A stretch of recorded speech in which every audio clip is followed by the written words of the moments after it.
C'est une association loi de 1901 qui accueille des enfants en priorité, mais qui accueille aussi dans des centres comme le CHRS, donc un centre d'hébergement de réinsertion sociale, toutes les personnes en difficulté. Il y a aussi des services d'aide à la parentalité, donc c'est grosso modo c'est la prévention, l'accueil en maison d'enfants et voilà, et l'insertion professionnelle.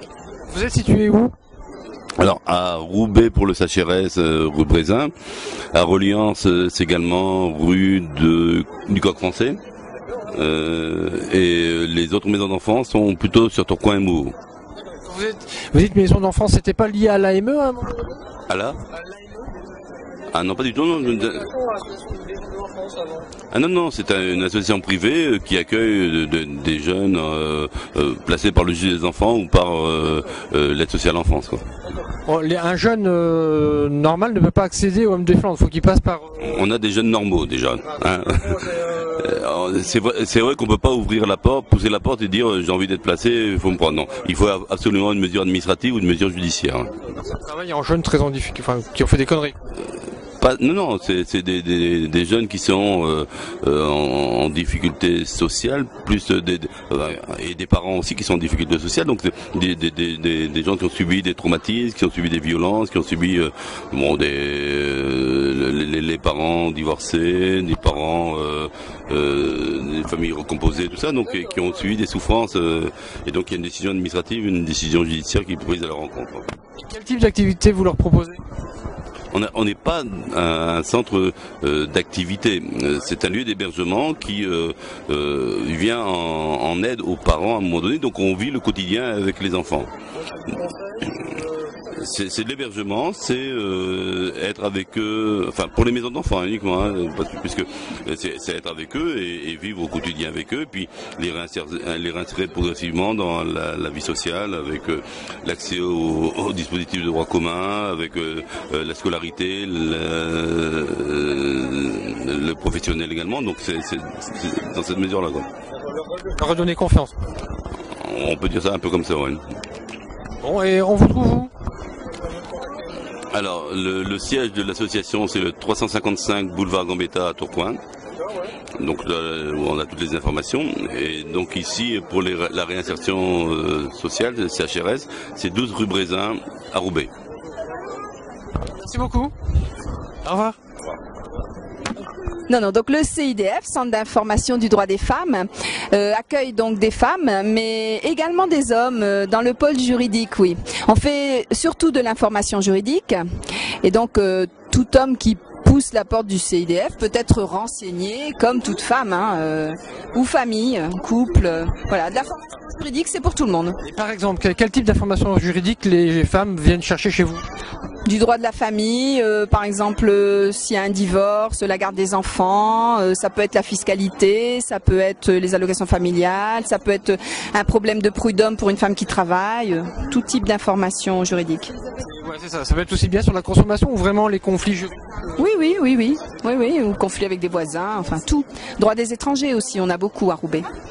Et vous êtes combien de bénévoles ou de professionnels qui accueillez ces gens ? On est 18 et on est toutes salariées. Ah ouais, c'est quand même une grosse équipe. Oui, parce qu'on travaille sur Roubaix et sur Tourcoing. Voilà, donc à Roubaix on est 14 rue du Grand Chemin et à Tourcoing on est 15 rue Ferdinand Buisson. Et en termes de public, vous accueillez combien de personnes ? Alors ça c'est une colle. Grosso modo, c'est par dizaines, par centaines ? Oh, par milliers, oui, par milliers, oui. Oui. Alors on a un autre pôle, c'est le pôle emploi, c'est-à-dire que là par contre on n'accueille que des femmes. Donc les femmes qui recherchent un travail peuvent passer au CIDF pour demander de l'aide et on fait avec elles tout le parcours du projet jusqu'à l'obtention du travail en passant par toutes les techniques de recherche d'emploi. Ça donne des résultats ? Oui, bien sûr, mais autant par les femmes que par nous. C'est-à-dire qu'on leur donne le petit coup de pouce, mais quelquefois l'emploi il se décante 3 mois après, mais elles viennent nous dire ah c'est grâce à vous. Je dis non, c'est grâce à vous. Vous avez écouté les conseils, ça a marché, tant mieux. Et puis parfois effectivement, on donne une offre et puis ça marche tout de suite ou pas tout de suite d'ailleurs, mais non, on a quand même des résultats. Voilà. Bonjour, merci. On vous trouve où alors ? 14 rue du Grand Chemin, Roubaix. Les gens peuvent venir demain, c'est ouvert Oui, aux horaires de bureau. Donc sur Roubaix, c'est fermé au public le vendredi après-midi et sur Tourcoing le mercredi après-midi. Merci bien.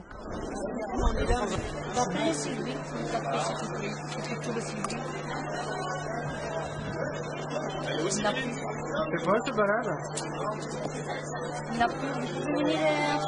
C'est pas bon, hein? Deuxième café, vous pouvez venir après.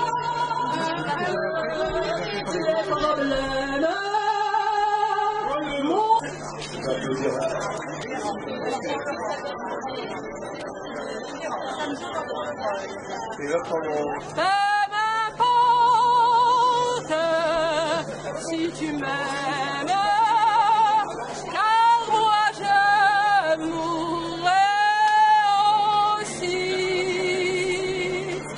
Nous aurons l'éternité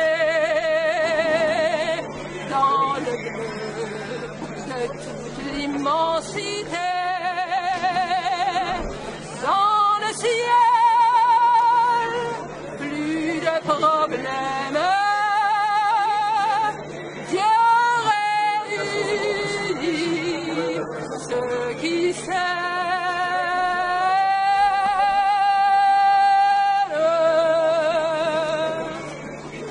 Bravo! Merci. Une association qui est créée sous la loi de 1901, donc à but non lucratif, et qui permet en fait de faire participer, de pouvoir avoir du matériel pour les activités. C'est une association aussi qui débloque des budgets pour les appartements qui se portent comme bailleurs, pour réinsérer les personnes qui sont en difficulté sociale, quoi, en fait. Hein. Voilà. Alors, par exemple, qu'est-ce que vous faites comme action? Comme action, ce qu'on fait comme action, s'il te plaît, pour aider les gens, en fait, nous, notre but, c'est, on reçoit des personnes dans notre clinique qui sont anxio-dépressives. Donc, en fait, nous, c'est surtout pour essayer de comprendre leurs souffrances. Et puis après, souvent, c'est des personnes en isolement social. Donc, nous, notre but, c'est de recréer des liens sociaux et c'est surtout ça, quoi. L'hôpital du Nouveau Monde, vous avez dit? Clinique du Nouveau Monde.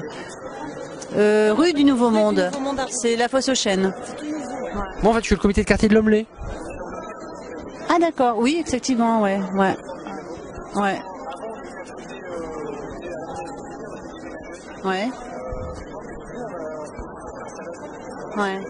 Pardon, c'est récent.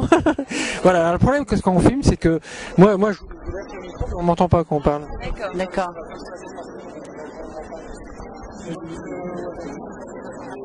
Oui. Si, c'est budget. Réseau avec le PSM de l'agglomération lilloise. Ouais. C'est ça. Donc, ils travaillent en réseau avec le PSM de l'agglomération lilloise. Oui, mais elle est budgétisée aussi par le PSM.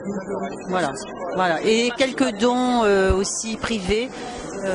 Qui permettent aussi et puis donc ils aident aussi les CATTP, toutes ces choses, tous ces ateliers, quoi, en fait. Voilà. Vous êtes quoi? Vous êtes tous bénévoles ou il y a des salariés? Non, moi je suis infirmière salariée, oui. Vous êtes combien de cette association Archipel? Alors là,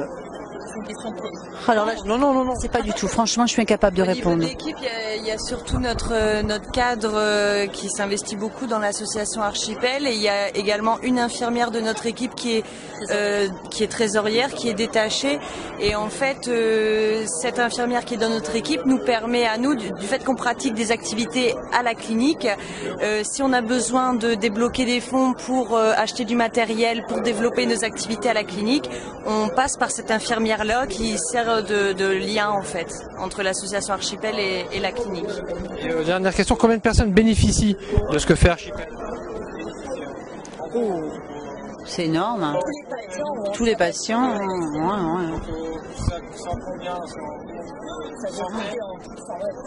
Ah ouais.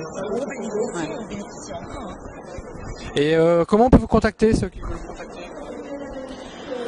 En fait, c'est surtout pour les patients qui entrent en clinique ou à l'hôpital Bonafé ou L'Homelet. Oui, c'est ça, ouais. Et sinon, il y a le siège social de l'association Archipel qui se tient à la maison des associations à Roubaix. Ceux qui veulent des renseignements, ils contactent. Voilà. Merci beaucoup. Bonne continuation.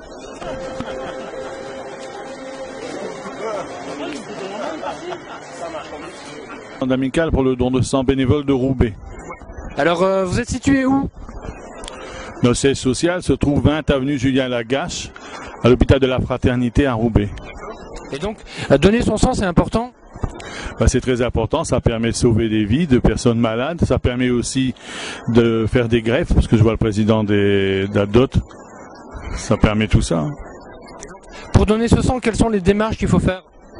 La première, il faut surtout être en très bonne santé, et ensuite se présenter à une journée du sang, comme par exemple ici la semaine prochaine, vendredi, après-midi et samedi matin, ça à Ouattremé, ici même.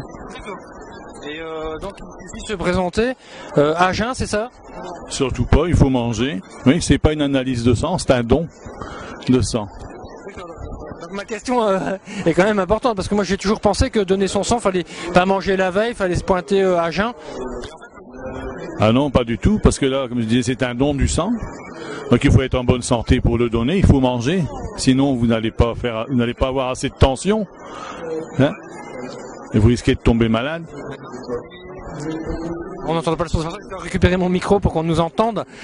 Et combien de temps dure quand on donne son sang, ça dure combien de temps? Environ entre 20 et 30 minutes. Du début, c'est-à-dire l'inscription, la visite médicale avec un questionnaire à remplir. Et oui, il y a une visite médicale à chaque don. Ensuite, le don par lui-même et ensuite le réconfort, puisqu'après, on rattrape ses globules rouges en mangeant un peu. C'est pas une légende en fait qu'on nous offre à manger une fois qu'on a donné son sang. À chaque fois, oui, oui. Il faut au moins, c'est-à-dire il faut observer au moins 10 minutes de repos avant de repartir. Quand même. Oui. Ça permet de se refaire un peu et de ne pas tomber malade. Bon voilà, le message il sera passé donc sur le blog. Merci bien. Au revoir.